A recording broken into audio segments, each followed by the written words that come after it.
बोलो सद्गुरु देव की जय हो। संत समाज की जय हो। ध्यान मूलम गुरुरमूर्ति, पूजा मूलम गुरुपदम, मंत्र मूलम गुरुर्वाक्यम, मोक्ष मूलम गुरु कृपा। गुरुर्देवो गुरुर्धर्मो, गुरुर्निष्ठा परम तपः, गुरुर्परतरं नास्ति नास्ति तस्मै श्री गुरुवे नमः।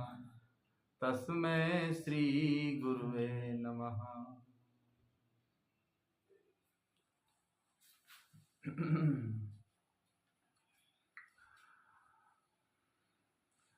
खाते पीते अनेकों जन्म हो गए, खाते पीते अनेकों जन्म हो गए, भोग विषयों से अब तक ना पूरे हुए, भोग विषयों से अब तक ना पूरे हुए। खाते पीते अनेकों जन्म हो गए, खाते पीते अनेकों जन्म हो गए, भोग विषयों से अब तक न पूरे हुए, भोग विषयों से अब तक न पूरे हुए। भोग विषयों से अब तक न पूरे हुए, भोग विषयों से अब तक न पूरे हुए। खाते पीते अनेकों जन्म हो गए, खाते पीते अनेकों जन्म हो गए, भोग विषयों से अब तक न पूरे हुए, भोग विषयों से अब तक न पूरे हुए। कामना और मनोरथ के कचड़े भरे, कामना और मनोरथ के कचड़े भरे, कामना और मनोरथ के कचड़े भरे, कामना और मनोरथ के कचड़े भरे। मात पितु भाई बंधु मिले हैं सभी, मात पितु भाई बंधु मिले हैं सभी, लोभ लालच दिखा के रिझाए गए, लोभ लालच दिखा के रिझाए गए। मात पितु भाई बंधु मिले हैं सभी, मात पितु भाई बंधु मिले हैं सभी, लोभ लालच दिखा के रिझाए गए, लोभ लालच दिखा के रिझाए गए। खाते पीते अनेकों जन्म हो गए, खाते पीते अनेकों जन्म हो गए, भोग विषयों से अब तक न पूरे हुए, भोग विषयों से न अब तक पूरे हुए। पुत्र पुत्री व पत्नी मिले हैं सभी, पुत्र पत्नी मिले हैं सभी, मोह माया की फांसी में बांधे गए, मोह माया की फांसी में बांधे गए, मोह माया की फांसी में बांधे गए, मोह माया की फांसी में बांधे गए। खाते पीते अनेकों जन्म हो गए, खाते पीते अनेकों जन्म हो गए, भोग विषयों से अब तक न पूरे हुए, भोग विषयों से न अब तक न पूरे हुए।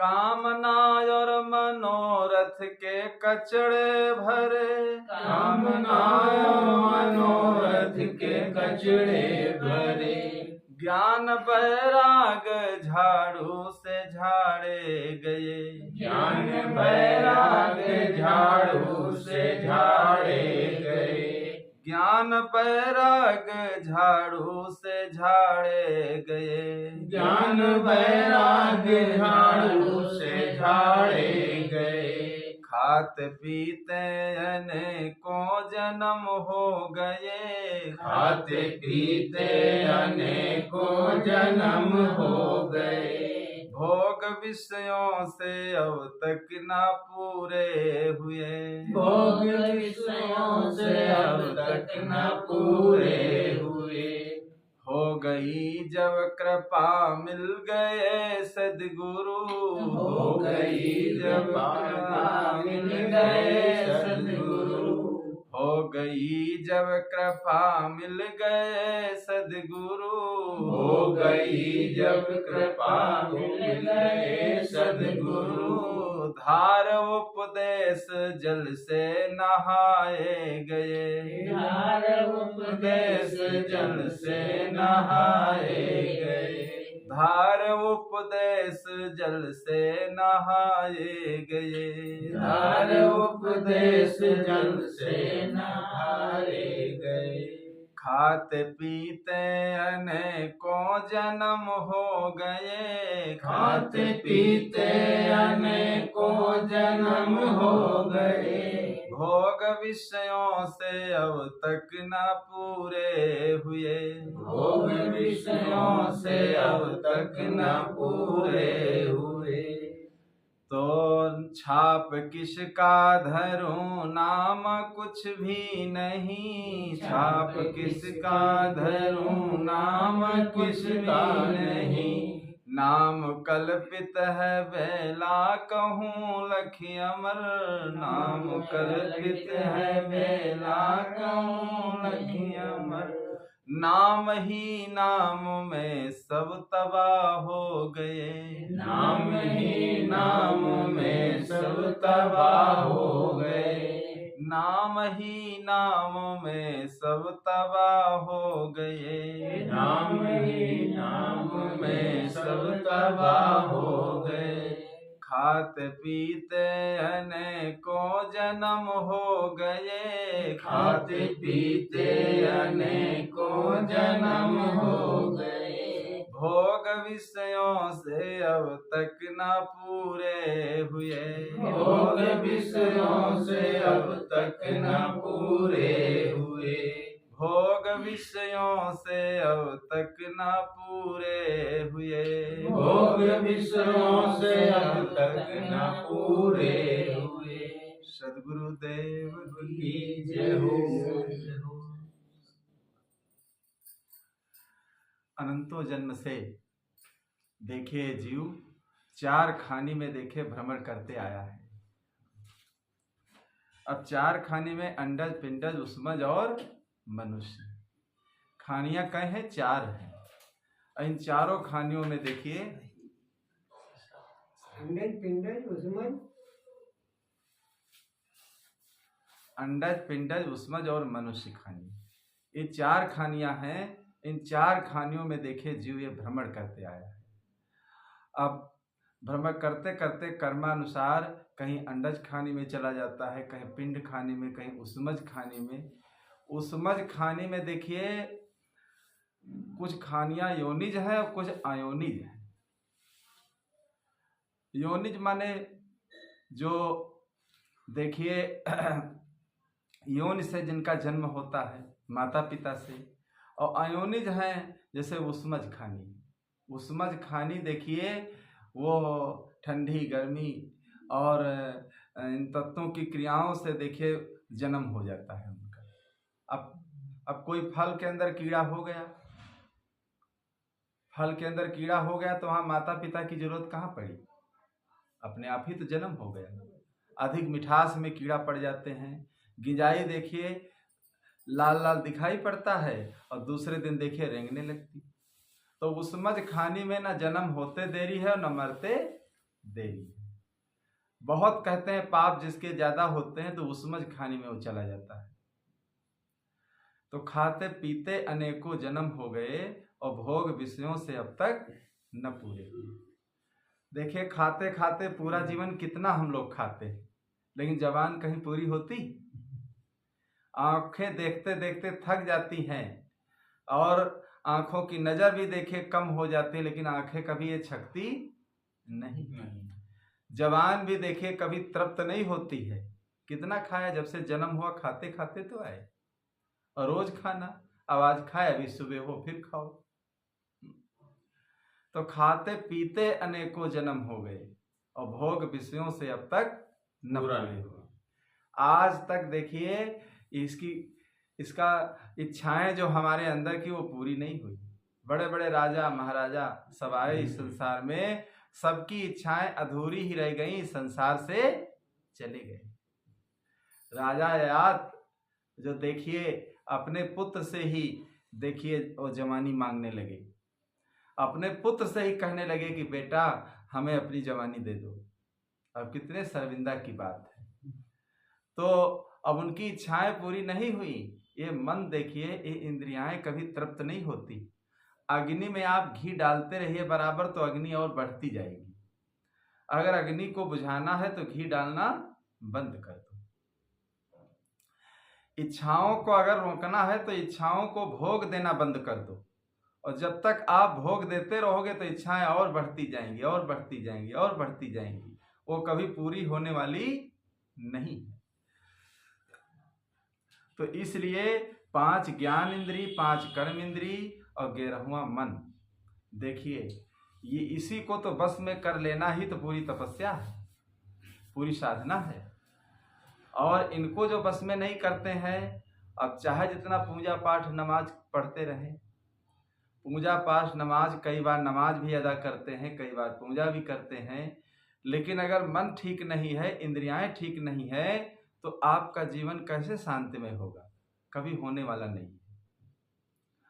इच्छाएं आपकी और बढ़ती चली जाएंगी, और जब इच्छाएं बढ़ती चली जाएंगी तो मन आपका देखिए अशांत रहेगा, मन शांत नहीं रह पाएगा। तो इसलिए साहब कहते हैं खाते पीते अनेकों जन्म हो गए और भोग विषयों से अब तक न पूरे हुए। आज तक देखिए ये इच्छाएं पूरी नहीं हुई। पुत्र पुत्री व मात पित भाई बंधु मिले हैं सभी, और मोह माया की फांसी में बांधे गए। माता पिता भाई बंधु सब मिले हुए हैं, लेकिन एक दूसरे को देखिए माया और मोह की फांसी में बांध देते हैं। जो आत्मा का ज्ञान देता हो, देखिए आत्मज्ञान देने वाला, देखिए वही समझ लो पक्का हमारा साथी है। और जो माया मोह का पाठ पढ़ाता हो, माया मोह का जो ज्ञान देता हो, ये तो संसार का नियम ही है कि जो जो आए मिले मग भरमर और सो सो दूर कराए मुझे। इस संसार में जो जो हमको रास्ते में मिलते गए, सब लोग देखिए हमारे कल्याण के रास्ते से हमको दूर करते चले गए, पकड़ पकड़ करके हटाते चले गए। देखिए कोई अच्छा काम आप करने चलो, बहुत बाधाएं आएंगी, रोकने वाले आएंगे। कोई गलत काम यदि आप करने चलो तो लोग सहयोग आपका कर देंगे, हाँ चलो आपको हम लेते चल रहे हैं, पहुंचा देंगे वहां ठेके तक। तो इसलिए साहब कहते हैं कि कोई भी अच्छा और गलत काम जीवन में जब हम ठानते हैं तो देखिए उसमें साधक और बाधक लोग हमें मिलते रहते हैं। मात पित भाई बंधु मिले हैं सभी, मोह माया की फांसी में बांधे गए। तो मोह और माया की फांसी में एक दूसरे को देखिए सब बांधते चले गए। एक ऐसी डोरी होती है कि उसी में सबको बांधते चले जाते हैं। अभी कोई कल्याण के रास्ते पर चले, देखे कितना लोग रोते हैं, कितना परेशान होते हैं। वही लड़का चोरी करे तो कोई बात नहीं, वही साधना क्षेत्र में चला जाए या भक्ति करे, लोग बहुत परेशान होते हैं। माता पिता बहुत रोते हैं, बहुत उसको रोकते हैं। जैसे बाराबंकी में दस्तगीर थे, दस्तगीर साहब शहादतगंज के रहने वाले थे। मुसलमान लोग उनको कुर्बानी के लिए चंदा मांगते थे, लेकिन उनको सत्संग करके ज्ञान हो गया था कि कुर्बानी में चंदा देना पाप है। तो वो चंदा देना नहीं चाहते थे कि जीव को मार डालेंगे, वो पाप हमको भी लगेगा। हिंदुओं में बलि और मुसलमानों में कुर्बानी। हिंदुओं में पंडितों ने, पुरोहितों ने बता दिया हिंदू समाज को, भाई बलि करो, मंदिरों में जीवों की वध कर दो, तुम्हारा परिवार सही रहेगा, तुम संपन्न हो जाओगे। तो देखिए आप जैसे ही यूपी पार करेंगे, बिहार, बंगाल, उड़ीसा, नेपाल, आपको बहुत ऐसे मंदिर मिलेंगे सब में बलि होती है। शाम तक न मालूम कितने जीव मार डाले जाते हैं। मंदिर के सामने एक ऐसे लकड़ी का वो ऐसा गड़ा रहता है, और जब पकड़ करके भेड़ा को लाते हैं उसी पर गला धर करके मार देते हैं और पकड़ करके वहां देवी के मंदिर तक ले जाते हैं, खून टपकाते हुए चढ़ा करके, फिर जाओ तुम्हारा काम हो गया, और उसको अपना बांट चोट के पुजारी लोग खा जाते हैं। अरे कोई पूजा है, ये कोई पूजा है? तो लेकिन हिंदुओं को बता दिया बलि, मुसलमानों को बता दिया कुर्बानी, ये कोई पूजा नहीं है। लेकिन लोगों को जो बता दिया गया है, जो भरमा दिया गया है, क्योंकि अधिकतर लोग अपने अगुआ के लोग गुलाम बने रहते हैं। किसी चीज को क्रांति करना, किसी चीज को छोड़ना, ये सबके आसान की बात नहीं होती है। जो परंपराएं होती हैं, जो गलत परंपराएं होती हैं, जो उनको तोड़ना, ये सबके बस की बात नहीं होती।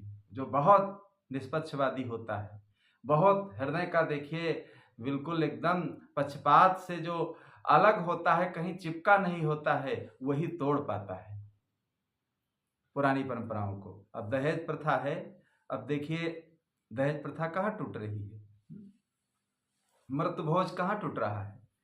अब सती प्रथा, देखिए कितना बड़ा आंदोलन उन्होंने किया था राजा राममोहन राय ने, कि तब ये सती प्रथा समाप्त हुई थी।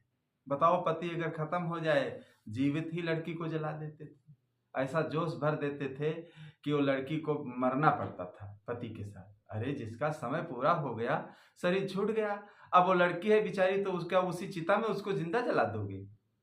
ऐसे जला देते थे लोग सती प्रथा में, जिंदा ही जला देते थे। और विधवा विवाह, अब देखिए लड़के, अगर लड़की खत्म हो जाए तो लड़का शादी कर सकता है, लेकिन लड़की के लिए नियम नहीं था। विधवा विवाह, देखिए इस पर भी रोक थी, विधवा विवाह भी होने लगा।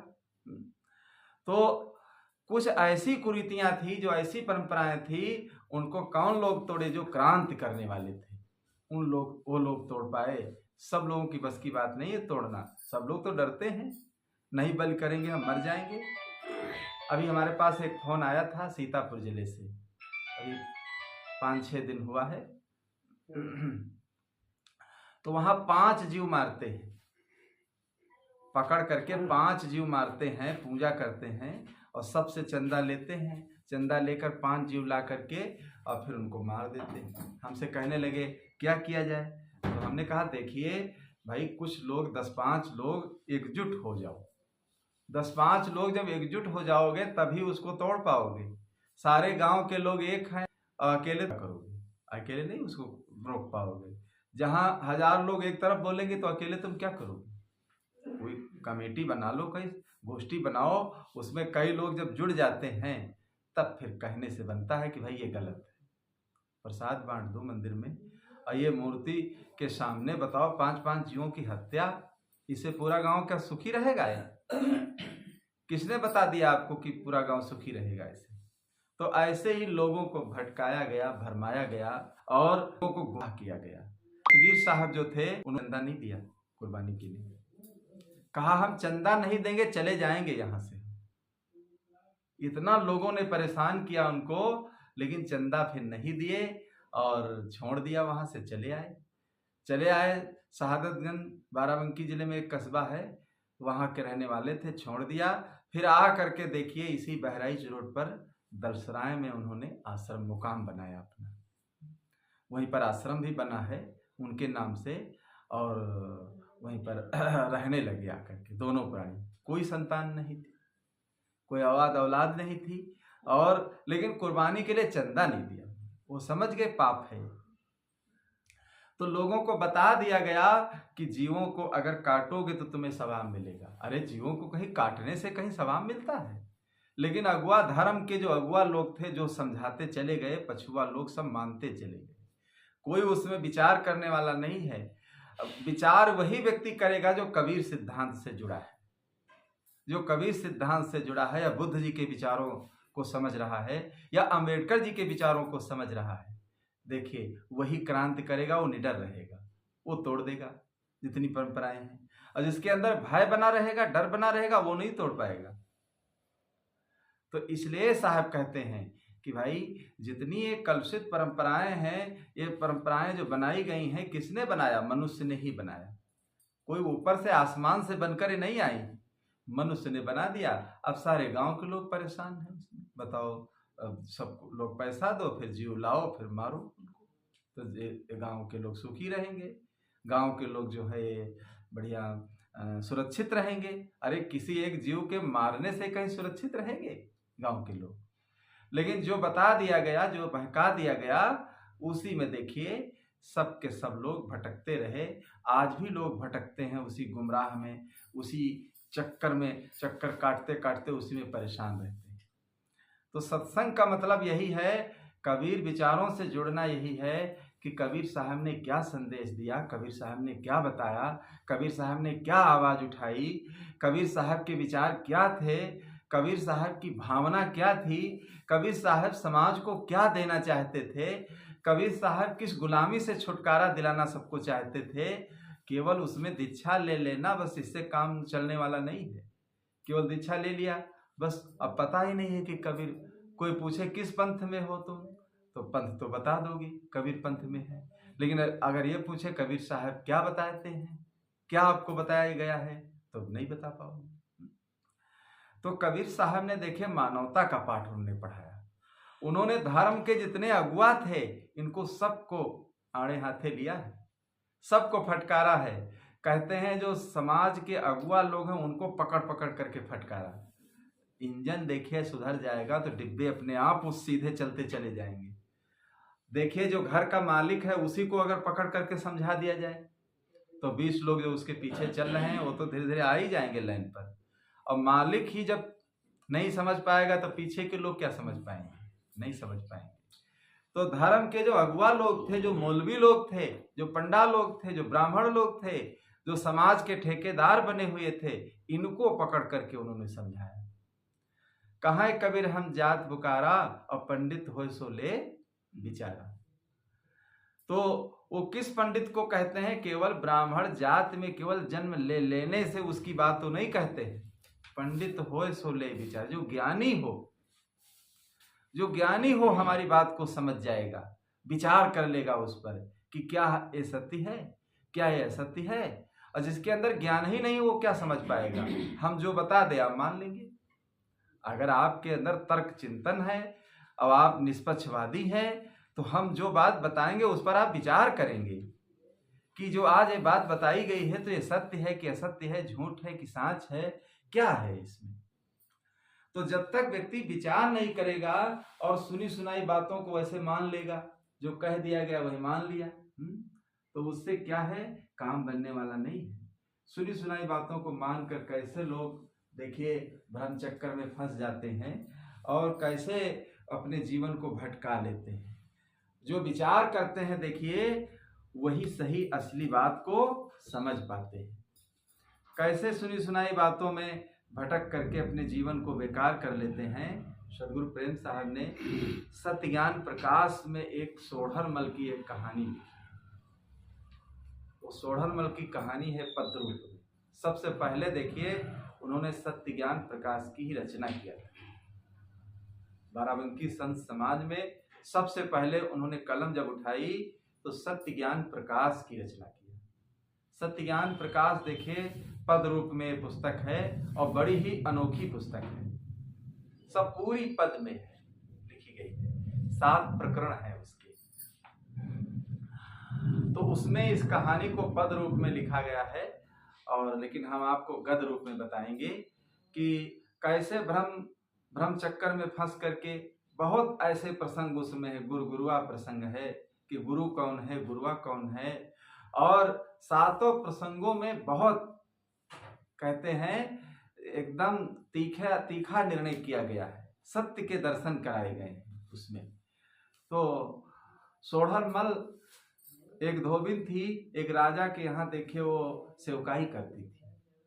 राजा महाराजाओं के यहाँ प्राचीन काल में देखिए सब नौकर लोग रहते थे, झाड़ू पोछा करने वाले और बच्चों को पालने वाले।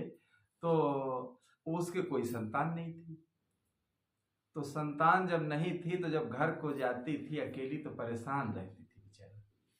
अगर ज्ञान है, कोई संतान तुम्हारे नहीं है, अगर ज्ञान है तो सुखी रहेगा जीवन। अज्ञान नहीं है तो तुम रोओगे, पीड़ित होगे, परेशान हो जाओगे, संतान के बिना परेशान होगे। राजा दशरथ के कोई संतान कहते जब नहीं थी तो वो कहाँ जाते हैं, वो वशिष्ठ मुनि के पास जाते हैं। और वशिष्ठ मुनि के पास जाते हैं तो देखिए क्या कहते हैं। वशिष्ठ मुनि राजा दशरथ को समझाते हैं कि चिंता है बड़ी चिता से भी, नर को निर्जीव बनाती है, नर को निर्जीव बनाती है। और चिंता जीते को खाती है, चिंता जीते को खाती है। मुर्दे को चिता जलाती है, मुर्दे को चिता जलाती है। हो जाए कुपुत्र यदि पैदा, ग्रह को शमशान बनाता है। और राजेंद्र व्यर्थ है विचार, और बेटा कब वंश चलाता है। क्या ध्रुव प्रहलाद आदिकों का, और बेटे ने नाम चलाया है। अब तक सब महानुभावों ने अपने बल यश को कमाया है।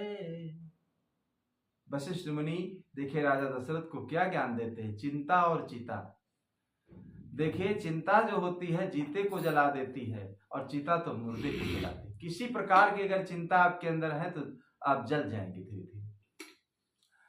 तो चिंता है बड़ी चिता से भी नर को निर्जीव बनाती है, और मुर्दे को चिता जलाती है, और जिंदा को चिता जलाती है। तो देखिए जिंदा को चिंता जला देती है और मुर्दे को चिता जला देती है। हो जाए कुपुत्र यदि पैदा, ग्रह को शमशान बनाता है। लोग संतान के लिए परेशान रहते हैं, लेकिन अगर कुपुत्र पैदा हो गया, कुपुत्र यदि पैदा हो गया तो घर को शमशान बना देगा। न मालूम कितने रजवाड़े आप देखिए क्या हालत है। संतान खराब आ गई, बड़े बड़े किले सब ध्वस्त हो गए, बड़े बड़े किले सब रसातल को चले गए। और दुर्गुण एक ऐसी चीज है जिसके जीवन में लग जाए तो क्या है, कोई चीज की बर्बादी होने में देरी नहीं लगती। किसी चीज को बनाने में संवारने में समय लगता है, और बिगाड़ने में 1 मिनट नहीं लगेगा, तुरंत सब बिगड़ जाएगा। वही बच्चा धीरे धीरे देखिए पालते पालते पोसते पोसते तब वो नौजवान हो पाता है, और जब शरीर उसका छूटता है, मिनट भर में कोई बीमारी आई, खट से खत्म, कहानी हो गई, शरीर बेकार हो गया। तो हो जाए कुपुत्र यदि पैदा, ग्रह को शमशान बनाता है। राजेंद्र व्यर्थ है विचार, बेटा कब वंश चलाता है। वशिष्ठ मुनि कहने लगे, हे राजन, ये बेटा से किसी का वंश नहीं चलता है। कहीं फिर कैसे? कहीं क्या ध्रुव प्रहलाद आदिकों का बेटे ने नाम चलाया है? ध्रुव प्रहलाद बड़े बड़े संत महापुरुष हो गए, उनके कितने बेटे थे? क्या कहीं बेटों से नाम चलता है? लोग इसी के पीछे परेशान रहते, हाय वंश कौन हमारा चलाएगा। अरे तुम्हारा शरीर जब छूट जाएगा तुम यहाँ देखने आओगे कौन वंश चलाता है, कौन घर को गिरा दिया है, कि तालाब बना दिया, कि खंडक बना दिया, कि बिल्डिंग बना दिया। कुछ यहाँ देखने नहीं आओगे, तुम्हारे लिए सब सपना हो जाएगा, ये पराया हो जाएगा।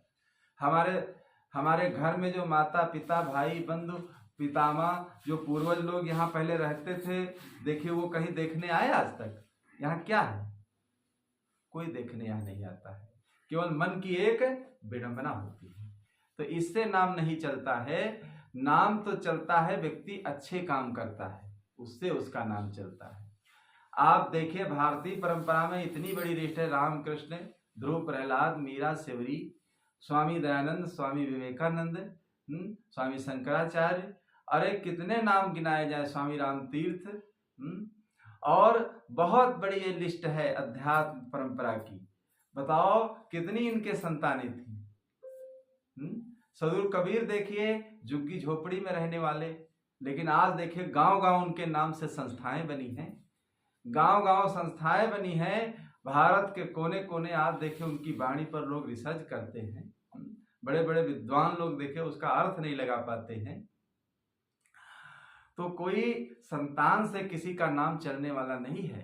नाम तो उसकी कीर्ति से, नाम तो उसकी खुशबू से, नाम तो उसके कर्म से उसका नाम चलता है। उसके कर्म ही उसको महान बनाते हैं और उसके कर्म से ही उसकी सुकीर्ति फैल जाती है और लोग उसका नाम लेने वाले नाम लेते रहते, ना मालूम कितनी पीढ़ियों तक नाम चलता रहता है। तो इसी प्रकार देखिए उसके कोई संतान नहीं थी, तो उसने एक गधे के बच्चे को पाल लिया और वो छोटा बच्चा था, गधे का बच्चा। तो प्यार से, करुणा से देखिए बहुत उससे जब मोह हो गया, किसी व्यक्ति से बहुत जब मोह हो जाता है तो देखिए व्यक्ति छटपटाता है जब वो छूटता है। तो उसका सोढ़लमल नाम रख लिया। जब वहां राजा के यहाँ से आती थी काम धंधा करके तो सोढ़लमल कह के आवाज देती थी और वो आ जाता था तुरंत। हित अनहित पशुपक्षु जाना, मानुष तन गुण ज्ञान निधाना।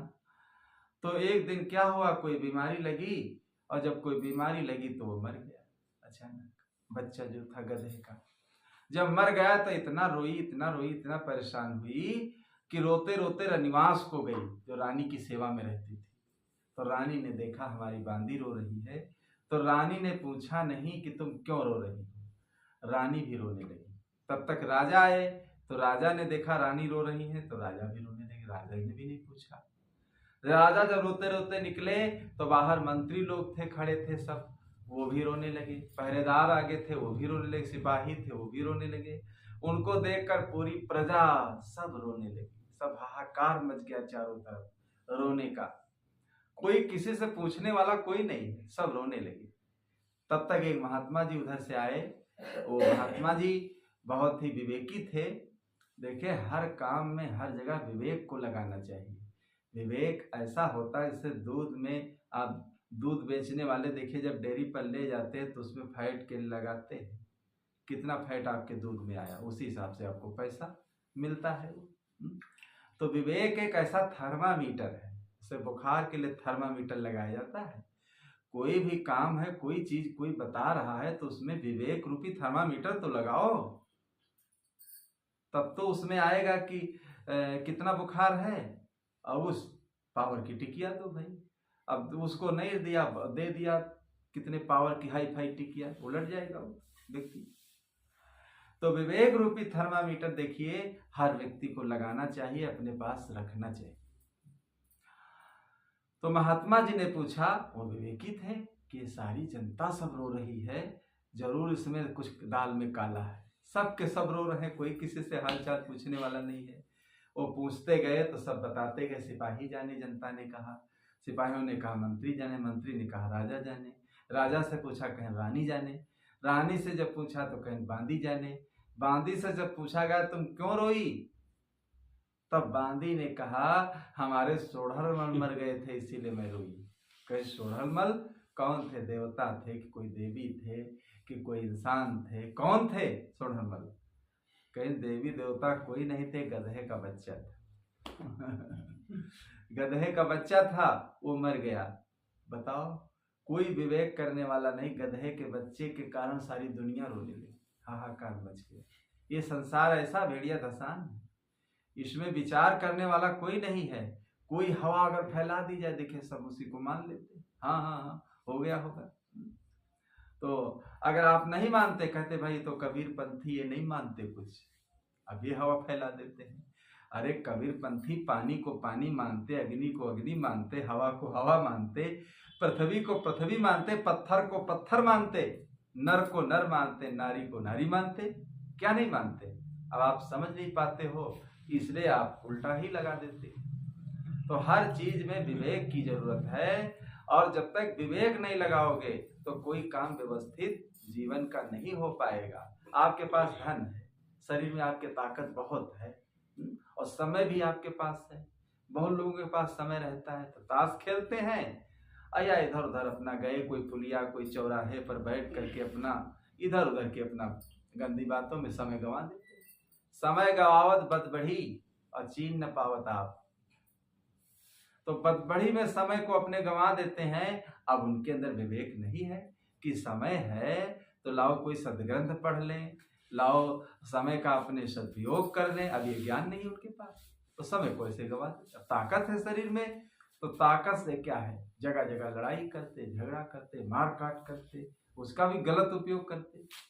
अरे समय है किसी की सेवा में या स्वाध्याय में, कोई काम में समय को लगाओ। ताकत है तो ताकत को किसी काम में लगा लो उसको। ताकत को भाई जब काम में लगाओगे सार्थक, तभी जिंदगी आपकी हो जाए। अब धन है, अब आपको ये नहीं पता है कि धन को कैसे खर्च किया जाए, इसको कैसे खर्च किया जाए। अब देखिए दस्तगीर साहब मुस्लिम परिवार से थे, उनके भाई मोहम्मद बशीर और उनकी धर्म पत्नी सुगरा देवी, देखिए सब मुस्लिम परिवार से थे, लेकिन अपने मुसलमानों को देखिए, अपने मजहब के वो कट्टर होते हैं। कबीर पंथ देखिए हिंदुओं में क्यों फैला, मुसलमानों में नहीं फैला। कबीर साहब के समय में बिजली खां आदि नवाब सब उनके शिष्य थे, जिन्होंने मगहर में, जिसको मायावती ने संत कबीर नगर नाम से जिला बनाया, मगहर और खलीलाबाद को, देखिए मगहर में 900 बीघे जमीन उन्होंने दान किया था, क्योंकि नवाब थे बिजली खां। तो उनके जमाने में बड़े बड़े राजा बादशाह उनके शिष्य थे शुरू कबीर साहब के। उसके बाद देखिए मुस्लिम में ये संप्रदाय नहीं फैला, क्योंकि वो कट्टर होते हैं अपने मजहब के। हिंदू लोग हैं तो देखिए वो जहां उनको सत्य दिखाई देता है, देखते हैं यहाँ सत्य है तो उसको मान लेते हैं, पीछे की चीज छोड़ देते हैं। और ये लोग कट्टर होते हैं, मजहबी ज्ञान अपना नहीं छोड़ते। तो कट्टरपन में देखिए कबीर साहब के ज्ञान को नहीं ले पाए, और जो मजहबी ज्ञान जो मौलवी लोग बताते हैं वही मजहबी ज्ञान के चक्कर में पड़े रहे। लेकिन दस्तगीर साहब ने देखिए मजहबी ज्ञान को छोड़ करके, वो मजहबी ज्ञान छोड़ करके देखिए वो विवेक, अपने जीवन में विवेक करके देखिए उन्होंने उस ज्ञान को छोड़ करके वो सत्य के रास्ते पर आए। उन्होंने समझ लिया कि क्या हमें करना चाहिए। अब विवेक अगर आपके पास है तो हर चीज को आप सार्थक अच्छी जगह आप लगा सकते हैं, उसको, तन को, धन को और मन को अपने। मन भी आपका उड़ा उड़ा घूमता रहेगा संसार में। अब बैठे यहाँ उड़ा उड़ा उड़ा न मालूम, लोग संतों के पास भी पहुंच जाते हैं और न मालूम कितनी अनर्गल बातें करते रहते, समय को गंवा देते। तो तन धन और मन को वही सार्थक लगा सकता है, वही सार्थक कर सकता है जिसके अंदर विवेक। अब दस्तगीर साहब के पास विवेक था, न मजहबी ज्ञान को अपना लेते रहते, वही पड़े रहते उसी में, लेकिन विवेक था तो इसलिए वहां से छोड़ करके देखिए त्याग दिया उस जगह को, और त्याग करके अपनी संपत्ति का देखिए ऐसा उन्होंने व्यवस्था बना दिया कि आज भी देखिए उनकी संपत्ति से और कुछ ऐसी चीजें होती हैं कि वो हजारों वर्षों तक देखिए वो व्यवस्थाएं बनी रहती हैं और नाम चलता रहता है। तो ऐसी व्यवस्था उन्होंने बना दिया कि देखिए ऐसी जगह पर आश्रम बना दिया कि लोग, कोई अभ्यागत है, कोई अतिथि है, कोई साधु संत है, अगर आए तो यहाँ ठहरे, यहाँ ठहर करके उसको पानी, उसको जलपान, उसकी व्यवस्था, या रहना चाहता तो इसमें रहे आकर के। तो अगर उनके अंदर विवेक नहीं होता, यहाँ न मालूम कितनी संपत्तियां लोगों के पास होती, विवेक नहीं है तो क्या है, हाथे पर हाथ धरे बैठे रहते हैं और सब खत्म हो जाती है चीजें, न मालूम क्या क्या हो जाता है, अनर्थ हो जाता है। तो विवेक को रखना बहुत जरूरी है। बिना विवेक के देखिए कोई काम अगर हम करते जाएंगे जीवन में तो उससे देखिए वो सफलता हमारे जीवन में मिलने वाली नहीं। इसलिए साहब कहते हैं कि बिन विवेक कोई ना सुखी और बिना किए संतोष। कबीर साहब ने देखिए हिंदू मुसलमानों को, मंदिरों मस्जिदों को, गिरजाघरों को, गुरुद्वारों को, काशी में जिसका तीर्थ में ही जन्म हो, बहुत नजदीकी से सबको उन्होंने देखा। देख करके फिर समाज को जो देना चाहिए था वो ज्ञान उन्होंने दिया कि अगर ये ज्ञान दिया जाएगा समाज को तो समाज का कल्याण होगा, इससे समाज का उद्धार होगा इससे। तो बंधुओं, उस सत्य बात को समझने के लिए हर व्यक्ति को कोशिश करना चाहिए और विवेक रखना चाहिए। विवेक कहते हैं कंकड़ और चावल एक में मिलाकर रख दो, अगर विवेकी आएगा तो कंकड़ को बहा करके चावल खा लेगा, अविवेकी आएगा तो सब मिला करके खा जाएगा, दांत चाहे टूट जाए उसके। तो इसी प्रकार हर कोई भी काम करने चलो तो विवेक जरूर करो उसमें, और जो विवेक करेगा तो वो खतरा नहीं होगा उत्पन्न उसके जीवन में, किसी प्रकार का खतरा नहीं होगा, बढ़िया उसका जीवन सही ढंग से व्यतीत होता चला जाएगा। तो सदगुरु कबीर का कहना ही है कि भाई स्वयं हर चीज का विवेक कर लो। कोई कुछ कहता है, कोई कुछ बताता है तो भाई उसको ऐसे नहीं सुनी सुनाई बात को जैसे मान लिया और सारी दुनिया रोने लगी, सब रोने लगे, हाय हाय करने लगे। और मरा था क्या? गधे का बच्चा। एक गधे के बच्चे के मरने पर देखे सब हाय हाय करने लगे। तो बंधुओं, इसीलिए विवेक की जरूरत है और विवेक करके, सत्संग करके अपने जीवन को व्यतीत करना चाहिए।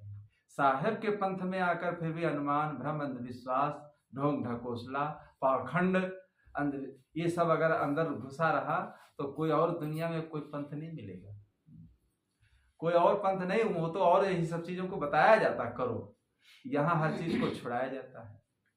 तो यहाँ आकर के देखिए अंदर अंतःकरण को बिल्कुल शीशा जैसा बना लेना चाहिए, हर चीज को समझ लेना चाहिए, समझ करके और जीवन को अपने देखे उसी के अनुरूप व्यतीत करना चाहिए।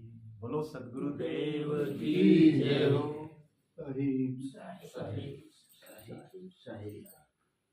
वंदनीय गुरुदेव तुमको, वंदनीय गुरुदेव, काल जाल के फंदा भारी, काल जाल के फंदा भारी, परख लखाय उभेव तुमको, वंदनीय गुरुदेव, वंदनीय गुरुदेव तुमको, वंदनीय गुरुदेव।